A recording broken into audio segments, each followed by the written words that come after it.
No Solo Delphi, episodio 10.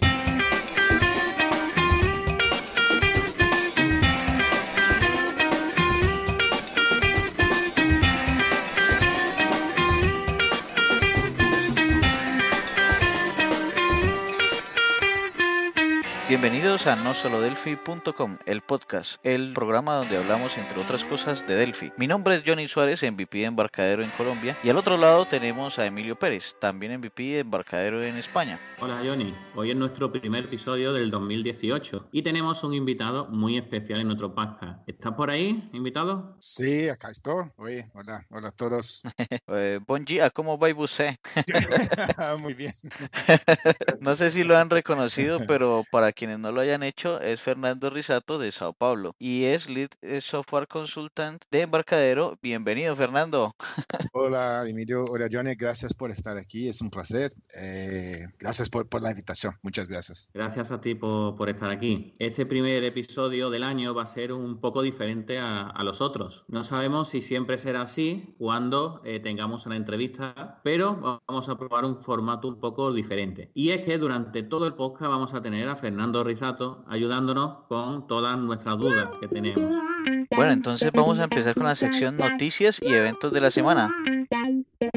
La noticia principal es que esta semana han venido los Reyes Magos de Oriente a nuestro podcast y vamos a regalar un curso de Object Pascal a todos nuestros oyentes. Para esto, solo tienes que registrarte en nuestra plataforma. La forma de realizarlo la explicaremos en las notas del programa y estamos muy contentos con el curso. Es muy básico, pero explicamos de manera muy sencilla los comienzos con Delphi y su programación orientada a objetos. Sí, es algo que nos han ido pidiendo y estamos muy contentos de haber conseguido este primer curso y esperamos que os guste. Y bueno, vamos a ir a la sección del tema de la semana.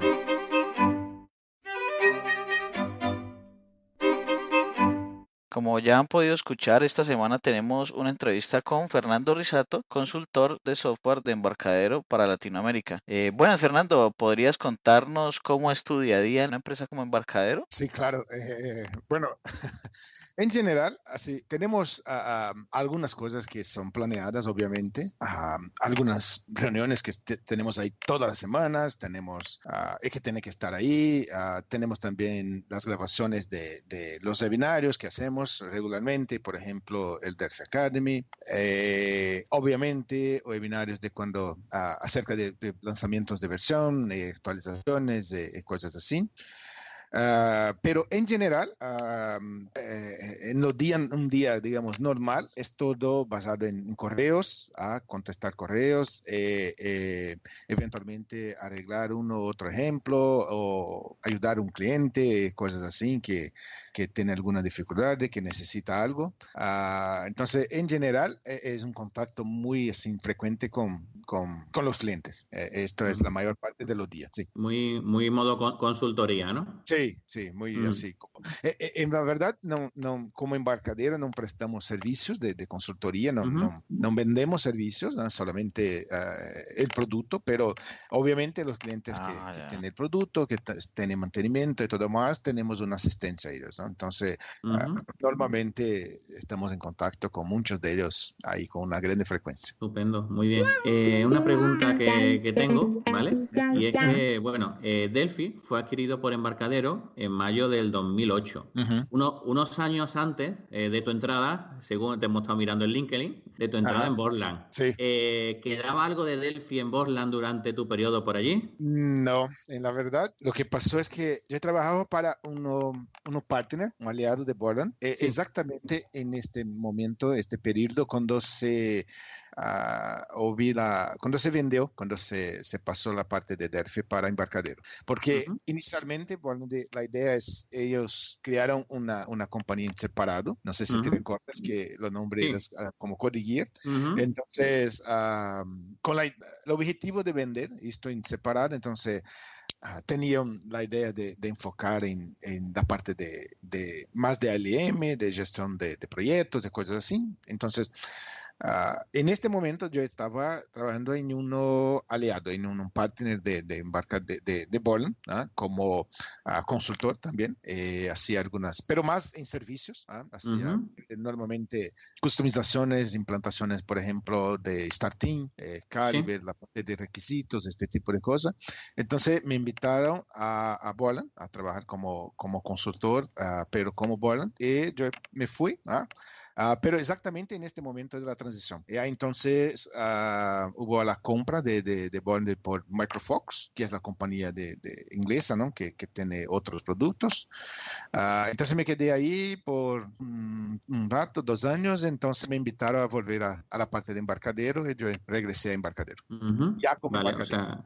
o sea que Delphi se tocaba poco ya en Borland, ¿verdad? Poco. Ellos, así, lo que pasó es que de acuerdo con donde estabas, porque había algunos contratos de distribución, cosas así. Entonces, por ejemplo, especialmente acá en Brasil, Borden seguía vendiendo las licencias, pero solamente como una oficina, como porque se necesitaba de una forma de vender, en términos más formales, legalmente hablando. Pero no hacían nada.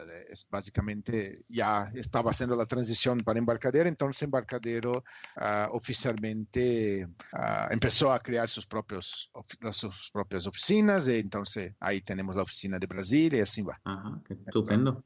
A lo largo de este año Ajá. hemos tenido bastantes videos tuyos en YouTube, Ajá. con mucho contenido pues multimedia, con diferentes temas. Por ejemplo, recuerdo mucho el de Rat Server, animaciones en FireMonkey, recuerdo, bueno, de todo tipo de temas en Android, en Sí. iOS, de todo. Pero entonces, ¿qué tienes pensado para este primer trimestre del 2018? ¿Hay alguna novedad que nos puedas contar o algo así? Bueno, inicialmente el nombre, ¿no? Porque esto es una cosa interesante.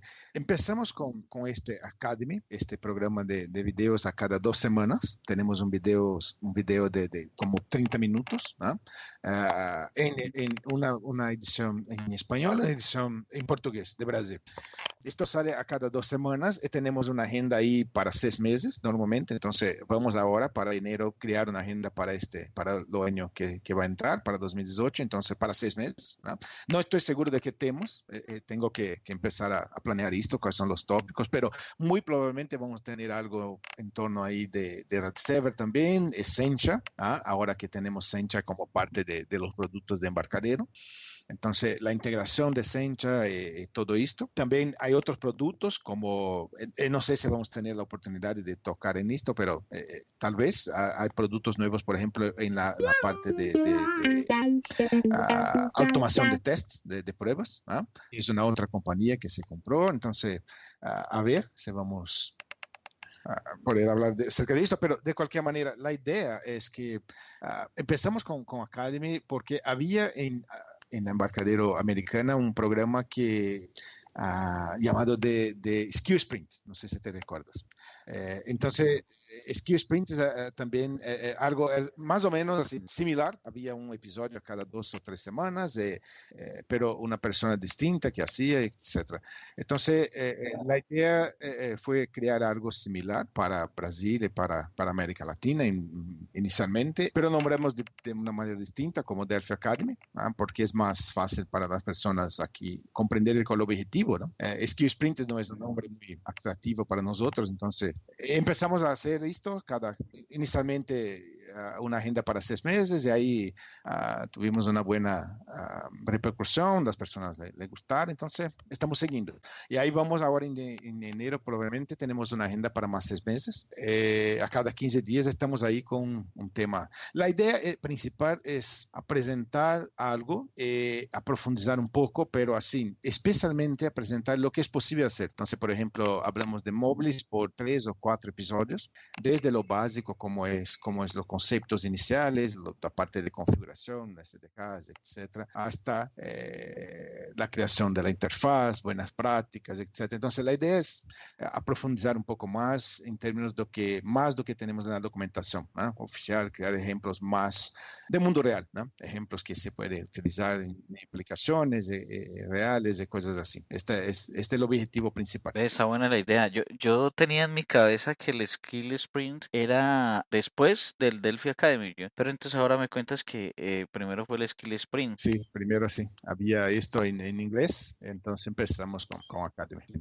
Estupendo. Revisando también tu link, donde hemos sacado algo de información, nos ha llamado la atención que tienes experiencia con J2EE. Para muchos que nos dedicamos a Delphi, esta palabra suele ser un poco tabú, ¿no? Pero bueno, desde mi propia experiencia, el haber aprendido Java me ha ayudado a tener otro punto de vista dentro de la programación y escribir un mejor código en Delphi. Ahora, bueno, después de toda esta parrafada, ¿no? Mi pregunta, ¿qué similitudes puedes ver o hay entre J2EE y todo lo que tiene en el ecosistema con Rust Server?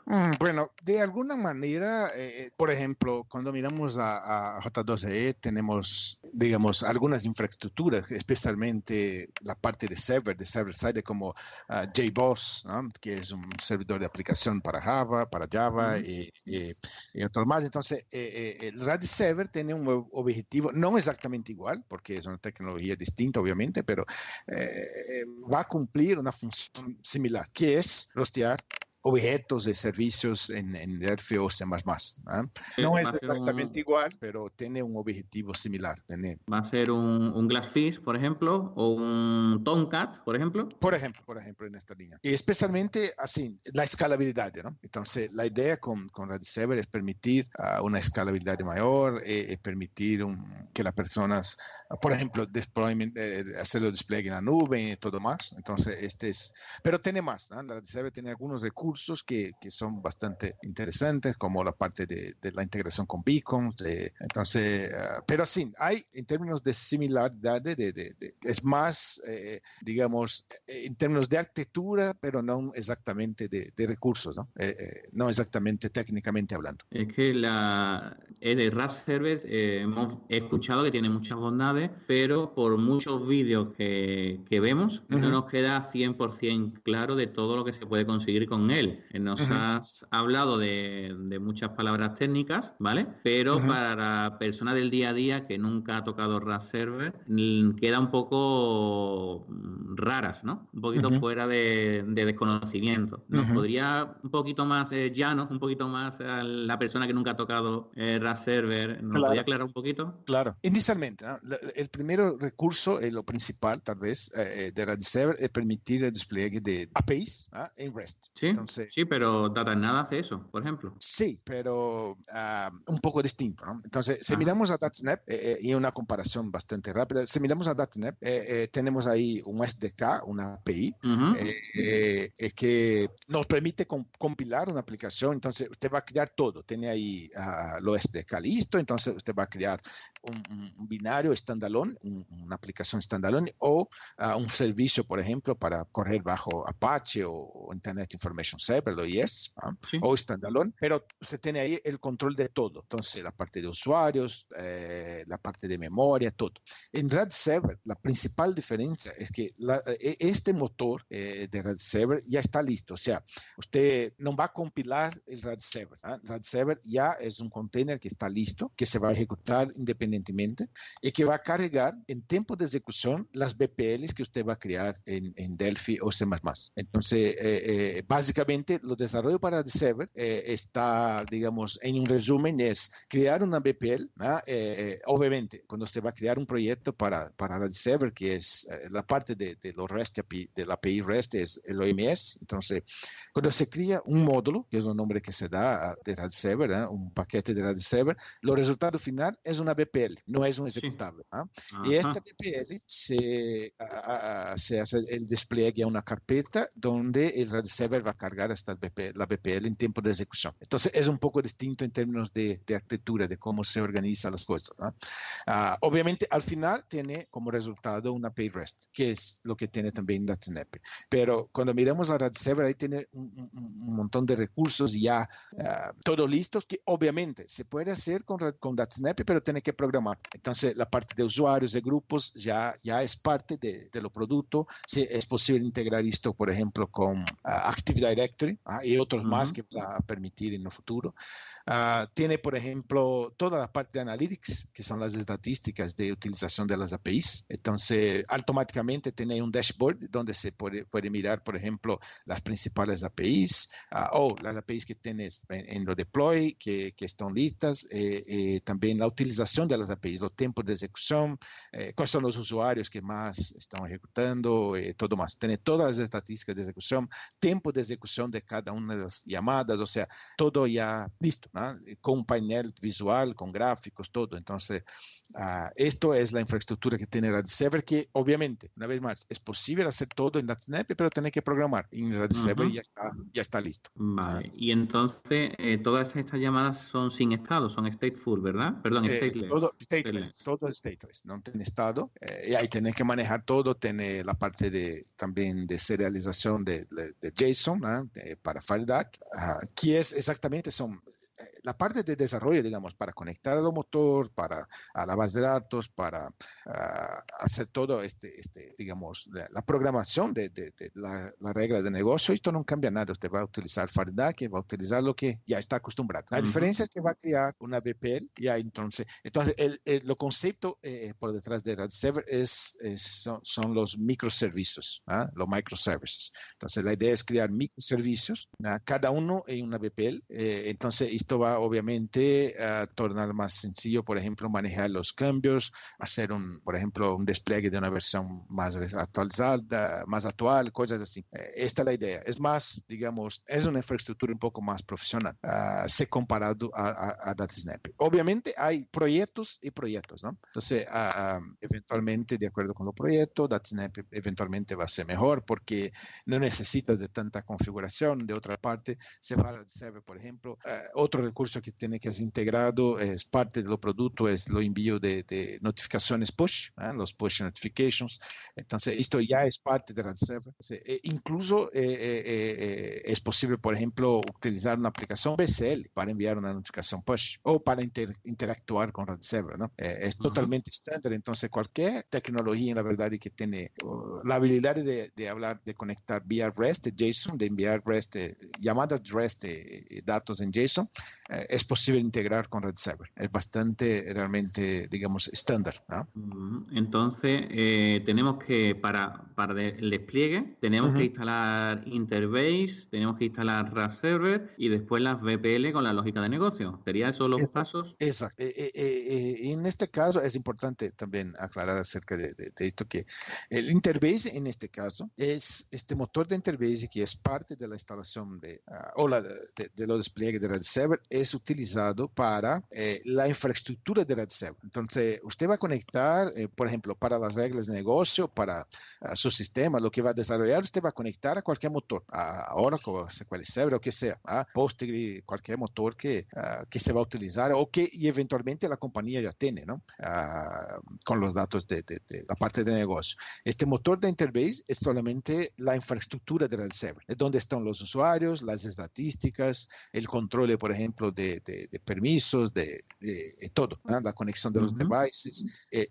Ahí es que está basado en Interbase esta infraestructura. Ahí me imagino que es donde quedan también los recursos, los que programamos. Exacto, todo está ahí, todo que está. Entonces, lo Interbase que está ahí es para la infraestructura de RadServer. Solamente RadServer va a conectar a esta Interbase, no sus reglas de negocio o aplicación. Vale, y una pregunta, ya que esto se puede instalar en Linux o en Windows, ¿existe alguna plantilla tipo en Azure, en Docker, en Bitnami o algo de este estilo con RadServer donde pongas tu licencia y empieza a funcionar? Sí, es soportado, es totalmente soportado. Sea Windows o Linux, todo lo que necesitas, la verdad, cuando se va a hacer un despliegue, digamos, real, ¿no?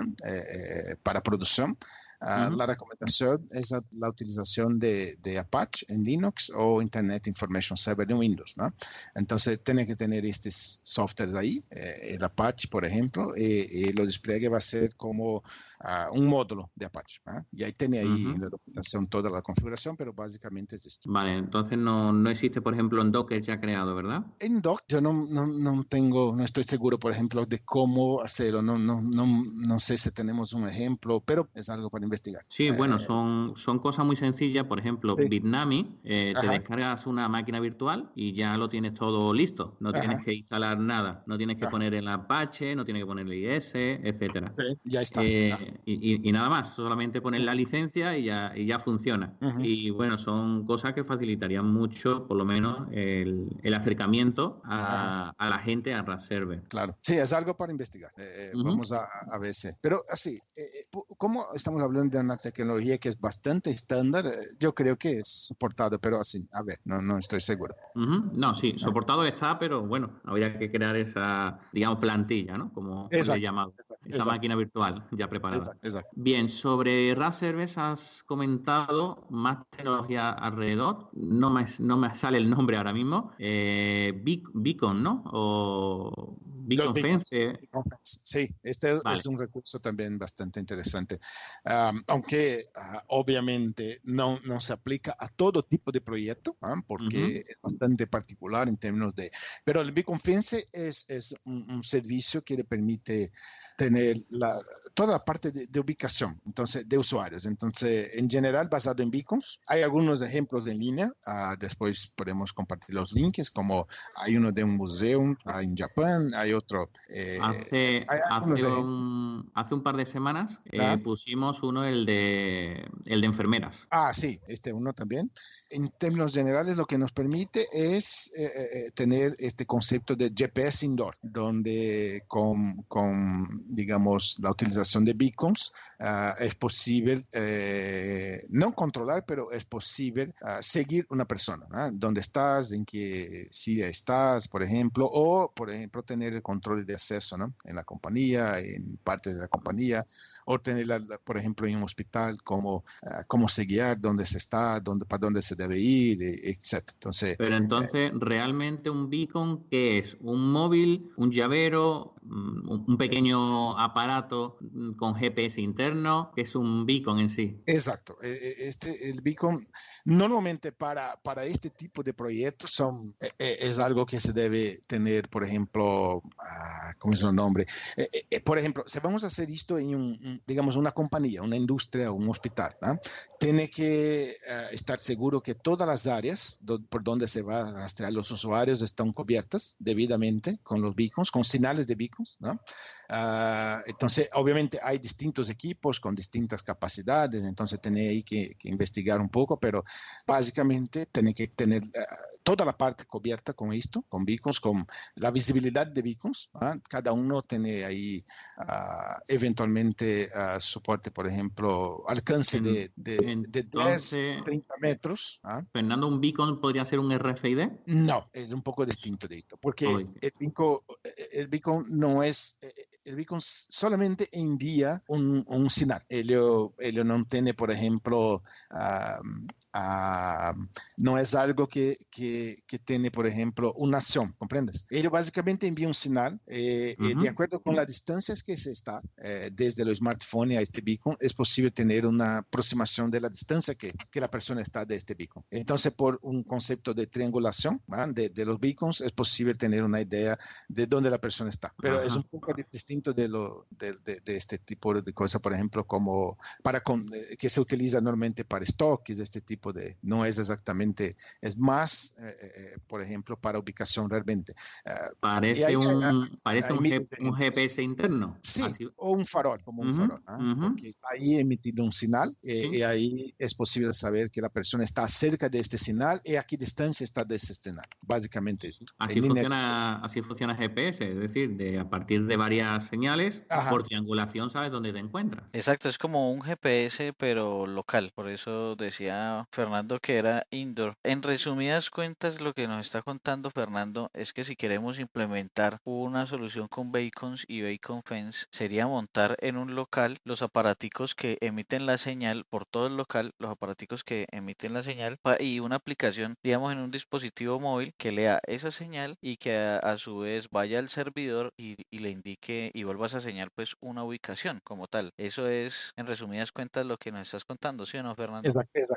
Exactamente. Y por ir más a la arquitectura, ¿vale? Me interesa mucho. ¿Esas señales van por Bluetooth, Wi-Fi o cómo llegan? Es por Bluetooth. Por Todo es Bluetooth. Bluetooth. Bluetooth Low Energy, ¿no? Que es un Bluetooth Ajá. de bajo consumo de energía, porque básicamente es algo bastante sencillo que se envía a algunos bytes solamente de datos para que sea posible tener ahí primero la identificación de los devices, de donde se está mirando, porque imagina que, por ejemplo, digamos, en un local público o en shopping o cosas así, usted va eventualmente a tener beacons de distintas aplicaciones. Entonces, tiene la identificación de los beacons, que es un número serial, para estar seguro que usted está mirando a los señales exactamente de lo que necesita, ¿no? O de los beacons. Como se hace con lo de app Sharing o algo así, ¿verdad? Sí, el Sharing. Exacto. Perfecto. Esta es la idea en general. Este Beacon Fence ahora es parte de los paquetes de RadServer. Entonces, si la persona tiene un proyecto en esta línea que es posible utilizar este tipo de recurso, ahí ya lo tiene porque es parte de RadServer. Se me viene a la cabeza un ejemplo que precisamente le escuché a Fernando la otra vez, y es que Beacon se puede utilizar en un supermercado, donde, que es, creo que para allá el ejemplo al que ibas, ¿no? Están los emisores de señal, que son los Beacon, por todo el supermercado, y si tú vas con tu celular y la aplicación del supermercado por ahí caminando, entonces, dependiendo de la ubicación donde esté, se le lanzan promociones especiales al celular. Sí, es una idea. Hay muchas aplicaciones, es mucho más un tema de creatividad, de cómo utilizar esto de una manera que sea, digamos, atractiva, pero no invasiva, ¿no? No invasiva. Especialmente si vamos a lugares así públicos. Entonces, pero es interesante, es bastante interesante. Muy interesante. Bueno, por último, Fernando, hemos hablado mucho de RadServer. Entiendo que, como me has dicho, es escalable. Es decir, podríamos tener 2, 3 servidores con RadServer trabajando a la vez, sí, o un solo servidor que le ponemos más memoria, más CPU. Bueno, yo creo que los dos, pero principalmente en términos de, por ejemplo, tener más escalabilidad, pero también tener la posibilidad de hacer como un balanceamiento, ¿no? De la carga y todo más. Entonces, todo esto, en la verdad, es posible configurar desde Apache, porque Apache permite, al menos así en términos de configuración, le permite tener este tipo de distribución, tener como un proxy, ¿no? Y después más de un servidor para soportar la carga. Entonces, es posible tener, por ejemplo, más de un servidor de RadServer. Estos servidores todos van a conectar lo mismo interface, donde está la infraestructura por ejemplo, de usuarios, de todo más. Entonces, esto le permite, por ejemplo, utilizar Apache como un soporte ahí para hacer este tipo de distribución con más de un servidor. Vale, y bueno, como le hemos dado mucho peso a RadServer, no quiero quitarle a otras tecnologías, ¿de acuerdo? Que me parecen interesantes, como los conectores. Aunque hay muchos RPs, el tema SAP, por lo menos en Europa, es muy conocido. ¿Qué consigo con un conector con SAP? ¿Entrar directamente o hacerlo a través de un web service como hacemos actualmente? Los Enterprise Connectors, ¿verdad? Sí. Los conectores en general, ¿no? Vamos a hablar en general, después hablamos de SAP. Todos ellos nos permiten conectar a una aplicación. Entonces, por ejemplo, desde SAP o Oracle, Eloqua, Salesforce o cualquier otro. Y nos permite ascender los datos de estos backend, de estas aplicaciones, pero de una manera bastante sencilla. En la verdad, es como si localmente, si usted está mirando, por ejemplo, a un motor de database tradicional, a una base de datos. Entonces, por ejemplo, en SAP o en Salesforce, como resultado, él va a presentar un listado de tablas que se puede ejecutar instrucciones de SQL tradicionales, como SQL en sí tradicional. Entonces, básicamente, este framework, este motor de los Enterprise Connectors, ejecuta la conexión con lo backend, pero hace como una capa, una traducción de todo, de manera que desde de Delphi o de C++, usted va básicamente a mirar a tablas store procedures o views, y va a ejecutar instrucciones de SQL estándar. Entonces va a ejecutar, por ejemplo, un select en una tabla de SAP, que en la verdad es una SAP query, una consulta de SAP, o, por ejemplo, se va a ejecutar una store procedure, que en la verdad en SAP es una aplicación BAP, un programa en BAP que tiene ahí, por ejemplo, como objetivo hacer una actualización de datos o cosas así, un proceso en general. Entonces, lo conector va a ser visto de manera bastante transparente. En términos más técnicos, la conexión va a ser distinta de acuerdo con lo backend. Por ejemplo, en Salesforce, que es una infraestructura REST, está en la nube, entonces él mira directamente a la API de Salesforce REST. En SAP, él va a se conectar a los servicios de NetWeaver. Entonces, directamente a NetWeaver, que es básicamente un IP y un puerto, él va a se conectar a NetWeaver y le presenta la información como tablas de store procedures, pero está utilizando integración estándar vía NetWeaver. Entonces, bastante sencillo. O sea, por un lado, digamos, por ejemplo, en Salesforce utiliza REST API, que pues si uno se mete a leer esa REST API, le tocaría hacer manualmente el consumo de todas esas funciones, mientras que con los Enterprise Connector uno lo utiliza como si fuera un motor SQL. Exacto, local. Local, exacto. Y si fuera SAP, si nos fuéramos a conectar a SAP, seguimos utilizándolo como un motor SQL normal, pero él ya no utiliza, digamos, la REST API, sino que utiliza otra forma de conexión que ya trae SAP, ¿cierto? El NetWeaver, que es lo estándar de SAP. Y así para cada uno de las aplicaciones soportadas. Ellos conectan a esta aplicación utilizando la manera, digamos, estándar, el padrón que es enforzado por la aplicación. De nuestra parte, de la parte de Delphi o C++, vale a presentar todo como tablas de store procedure. Eso me parece muy bueno porque pues no tendríamos que especializarnos en cada API, en cada cosa de cada sistema, sino que ya el Enterprise Connector hace eso por nosotros. O sea, no tenemos una curva de aprendizaje de ciertos sistemas. No. Esta es la idea. Otra cosa es que ellos siguen actualizando los drivers, las conexiones, ¿no? Entonces, si hay un cambio, por ejemplo, de la API, de la API de Salesforce, por ejemplo, ellos van a sacar rápidamente una versión actualizada de lo conector que nos va, digamos, para permitir que sigas trabajando y no tenga problemas con la conexión.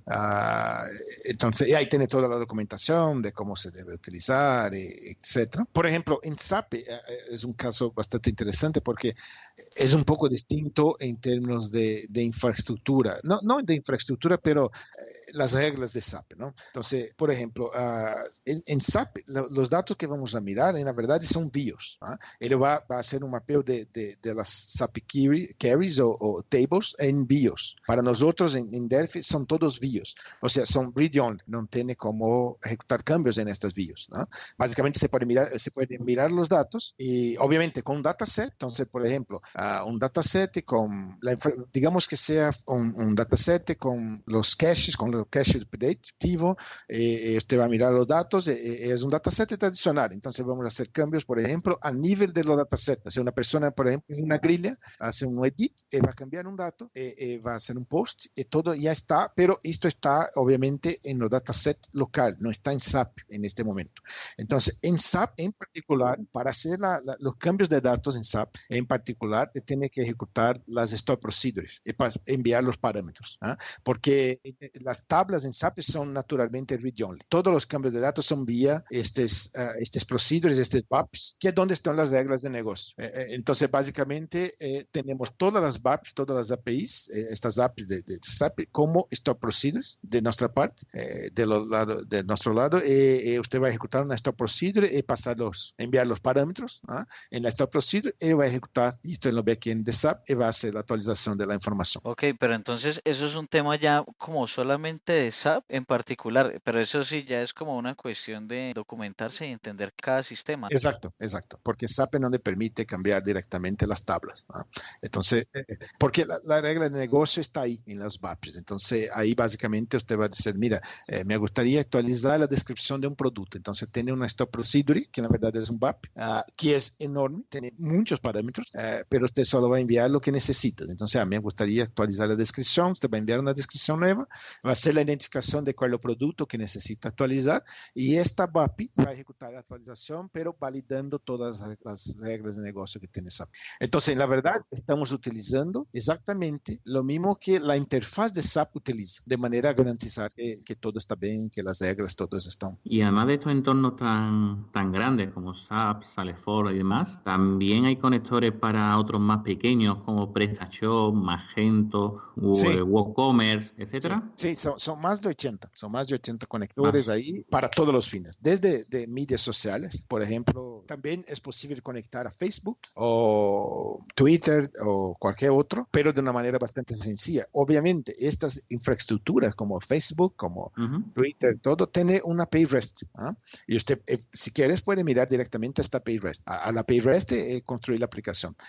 Pero lo que permite el conector es básicamente, digamos, haciendo un ejemplo bastante sencillo, es escribir algo como un select de, digamos, lo timeline de Johnny. Por ejemplo, y usted va a tener un dataset como resultado, un dataset estándar con las informaciones o con los postes más recientes de la timeline. Es así que esto sí, que bueno, de los conectores. Yo he trabajado con la API de PrestaShop, por ejemplo, y ha sido algo complicadísimo porque, bueno, al final es eso, conocer la API entera, qué tiene cada campo, cómo se actualiza, vamos a ver, fue una locura el proyecto y le dedicamos muchísimas horas. Sí. Al final, si este conector usted lo hace transparente, el ahorro que tiene, aunque te cueste $500, el ahorro que tiene el conector es grandísimo. De tiempo, exactamente. Es impresionante. Y hay compañías que lo utilizan hoy, por ejemplo, para estas herramientas de business intelligence, ¿no? Entonces, tenemos un cliente, por ejemplo, que lo utiliza para conectar todas las fuentes de datos que sea posible desde una aplicación de BI. Entonces, ellos hoy permiten, por ejemplo, en ese dashboard de tener conexión para Magento, para SAP, para Salesforce, para todo, permiten integrar todos los datos en un dashboard único. Entonces, es una manera bastante interesante de utilizar esto. Entonces, se me ocurre a mí un caso de uso, ¿vale? No sé si estoy muy desorientado, ¿vale? Yo quiero tener una aplicación con RAS Server y que la persona se conecte con usuario y contraseña, pero utilizando su cuenta de Facebook. Sí. Eso normalmente ahora mismo usamos un puente que es Firebase, pero ¿se podría hacer con estos conectores o sí, cómo? Sí, se podría. Más que eso, porque tú sabes que, por ejemplo, vamos siguiendo en el tema de SAP, que es algo bastante interesante porque es ampliamente utilizado, ¿no? Por ejemplo, SAP vale cobrar en términos de costo de utilización de ERP por usuarios. Entonces, tiene un costo por usuario, ¿verdad? Entonces, por ejemplo, si usted va a desarrollar, por ejemplo, una aplicación móvil para conectar o va a contratar la aplicación móvil de SAP, por ejemplo, de SAP para los vendedores que están en la calle, tiene ahí un costo de un usuario para cada uno de los usuarios finales, ¿no? Que van a ascender a la aplicación. Con esta infraestructura, si por ejemplo usted utiliza RAD Server para crear una aplicación, una infraestructura para conectar a SAP, entonces tener las aplicaciones móviles conectadas a RAD Server, es posible crear un mecanismo donde usted va a tener un usuario hablando con SAP, pero de la parte de RAD Server tener algunas centenas de usuarios vía móviles, por ejemplo, interactuando con SAP, pero con uno solamente usuario en la parte server, conectando a SAP. Entonces ahí también es una manera de ahorrar. Ya que estamos hablando del tema de precios y esto, a mí nunca, o sea, para ser sincero, nunca me ha quedado muy claro cómo es el tema de licencia de los Enterprise Connector. O sea, si yo tengo una licencia Enterprise de RAD Studio o una licencia Architect, ahí tengo ya disponible algunos Enterprise Connector o debo comprar alguna licencia aparte o tengo disponibles algunos y otros no. ¿Cómo es este tema ahí? No, en la verdad esto es un paquete totalmente aparte. Entonces, en la verdad es posible instalar esto desde Pro,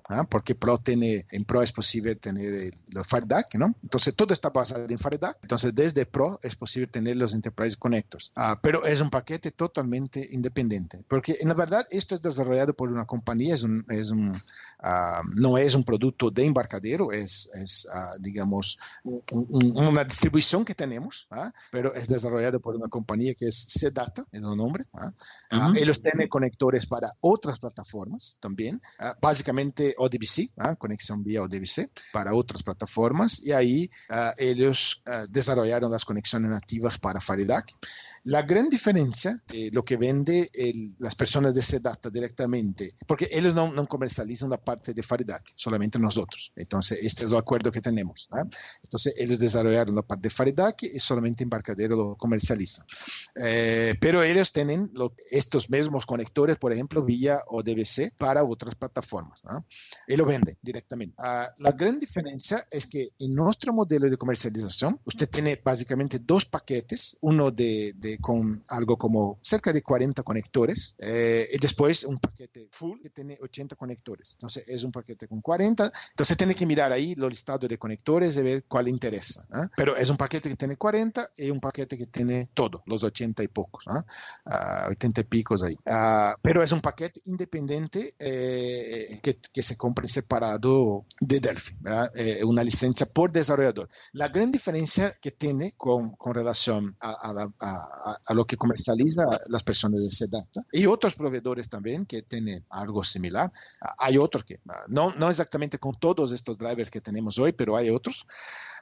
Es que ellos tienen una manera de venta que es basado en random. Entonces, por ejemplo, si usted va a comprar el conector de Sedata, por ejemplo, ODBC, lo costo es muy bajo para los desarrolladores, la licencia para desarrollo, pero tiene una licencia para distribución, por aplicación, por distribución, por equipo que va a utilizar.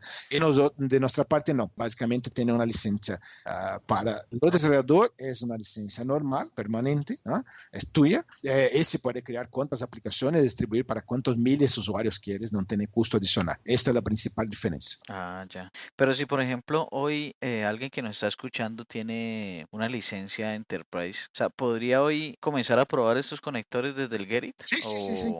¿Qué limitante tienen esos conectores? No tiene limitante, solamente que va a tener una duración más corta, de 30 días, pero se puede todo, se puede hacer todo. Y todos ellos están en Get It. Básicamente tienen que bajar, instalar, elegir ahí cuál conector que quieres, bajar, instalar y ya está. No tiene limitación. Y después, si hay algo que le gusta, que digamos, sí, es lo que necesitamos, vamos a seguir desarrollando con esto, vamos a crear una solución, vendemos una solución eventualmente, porque con 30 días, con la performance que tenemos de desarrollo en Delphi, es posible crear casi que una aplicación toda, ¿no? Entonces, eventualmente se crea, se presenta una compañía, se vende la aplicación.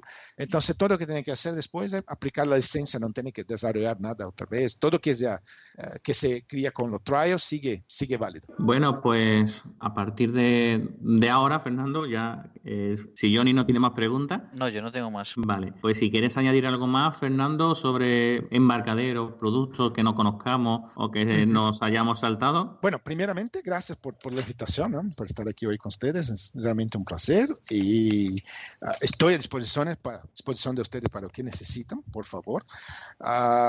Tenemos ahí, yo creo que vamos a ver una serie de cambios, por ejemplo, especialmente más productos en los portafolios. Entonces, ya anunciamos la compra de Accenture, ¿no? Que todos ya tienen esta información, pero yo creo que vamos a ver más integración desde los productos de Accenture a los portafolios de Embarcadero. Tenemos otro producto que es la parte de automación de pruebas, que es RunORX, es el nombre. Y yo creo también que vamos a ver más integración de esto aunque es un producto multiplataforma, de automación de pruebas de RunORX, es un producto que permite hacer esto, automación para pruebas automatizadas para Java.net y también Delphi. Pero vamos a ver más integración de esto con los productos. Tenemos ahí los roadmap, entonces en nuestro roadmap vamos probablemente tener tal vez un update adicional ainda, todavía para Tokio, y después la versión 10.3, que es Carnival, que está en el roadmap, donde vienen las cosas ahí como el compilador 64 bits de Mac y cosas así. algunos controles nativos para Android. Este es el objetivo y el reto para este año que va a empezar. Hablando lo que estás comentando, se me viene otra pregunta, tema licencia, algo también bastante, hay que tener bastante cautela con ella. Embarcadero tiene una licencia. Ahora se viene con versiones Architect y demás, viene una licencia para RAS Server. Pero si yo quiero crear una aplicación RAS Server que consuma los microservicios, se me ocurre irme a Angular, por ejemplo, en vez de a XJS, a Sencha, por temas de miedos con la licencia actual que tiene. Sí, la licencia de Sencha. ¿Nos puedes quitar un poco los miedos de esa licencia o hay que tenerle miedo?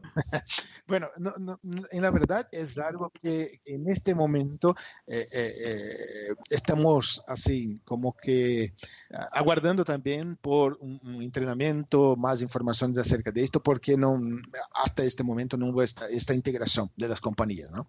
Entonces, la información que tenemos también es muy poca. ¿Cómo va a ser, por ejemplo, en términos de licencia, de distribución? Si vamos a tener, por ejemplo, un paquete, digamos, de RAD que ya tiene una licencia de Sencha o no.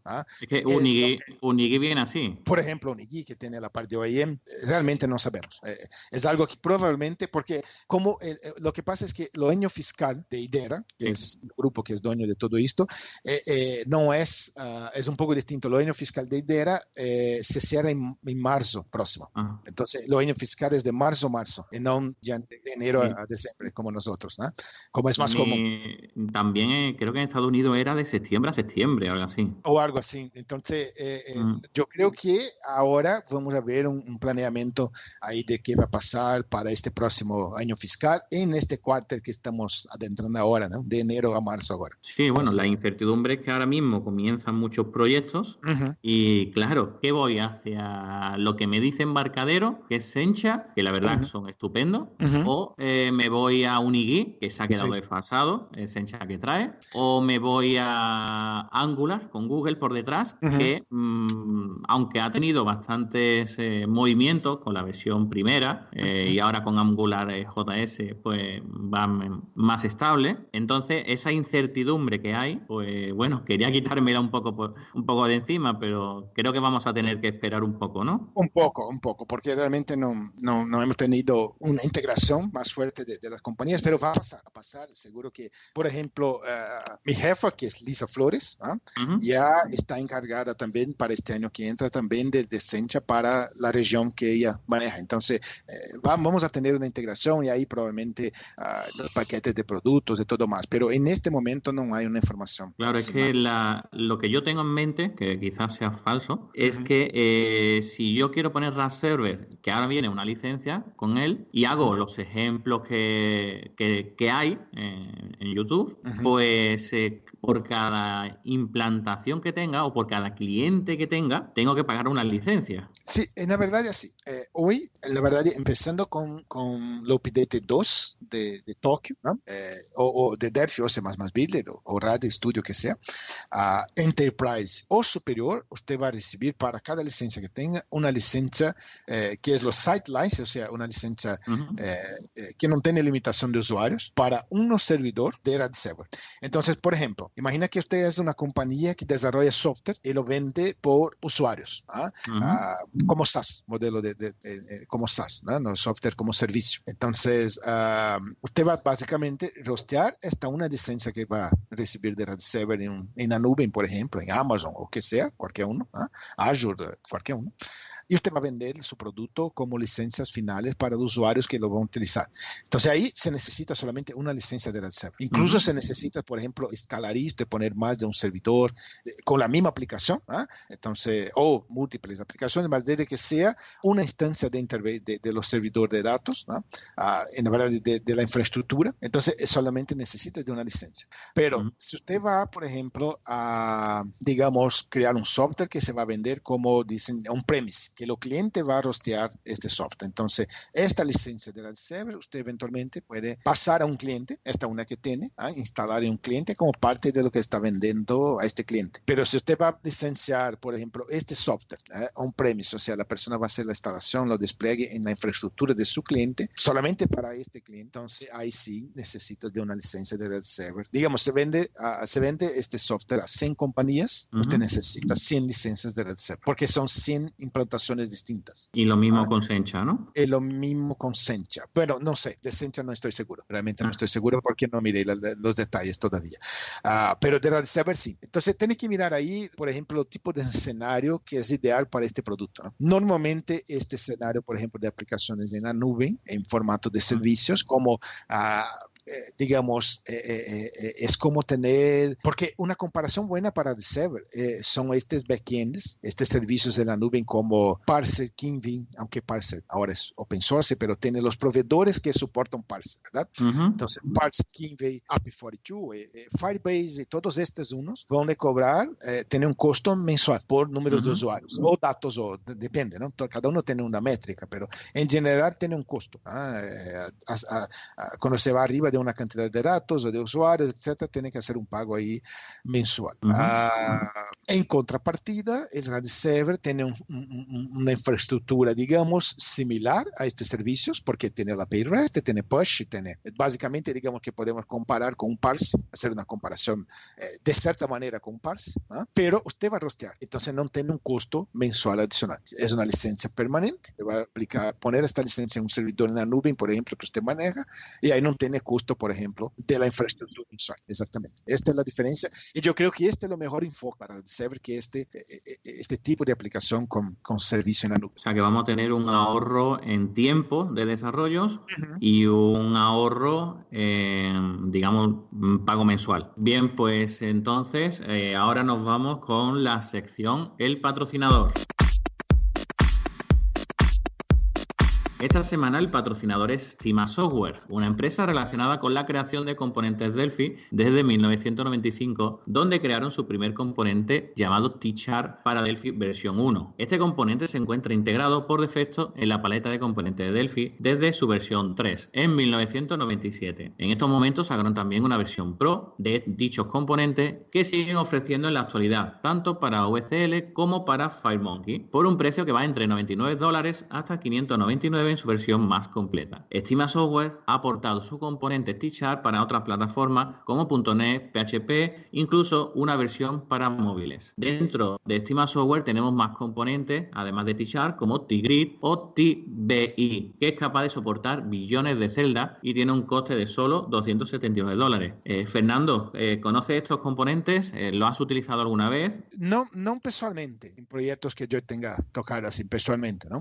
Pero sí, yo conozco clientes que lo utilizan. Hombre, Cima Software es una empresa que apoya mucho muchos eventos y entonces, bueno, sí, seguro que te habrás encontrado con alguien en alguno de ellos. Sí. Así, especialmente yo tengo un cliente, así un ejemplo más reciente que tengo en mente de la parte de los charts, ¿no? Que lo está utilizando también en los móviles y es buenísimo, es muy interesante. Pues muchísimas gracias, Fernando, por haberte tenido en este podcast. Que es un placer, realmente muy interesante la iniciativa de ustedes, muy bueno, realmente muy bueno. Una vez más, estoy a disposición de ustedes, de la comunidad, de lo que necesitan, por favor, a cualquier momento estoy acá. Vale, dejaremos un link a tu correo, a tu perfil, para que puedan contactarte. Y bueno, nos despedimos de nuestro 10º podcast. Os deseamos a todos un feliz año nuevo, lleno de proyectos y mucha salud para poder llevarlo a cabo. Y ya sabéis, poner valoraciones 5 estrellas en iTunes, recomendaciones en ebooks y dedos arriba en YouTube, que hacen que este podcast pueda llegar a más gente y cada día seamos más. Bueno, muchas gracias por escucharnos y hasta la semana que viene. Chao, Fernando. Chao, Fernando. Chao, hasta luego, muchas gracias.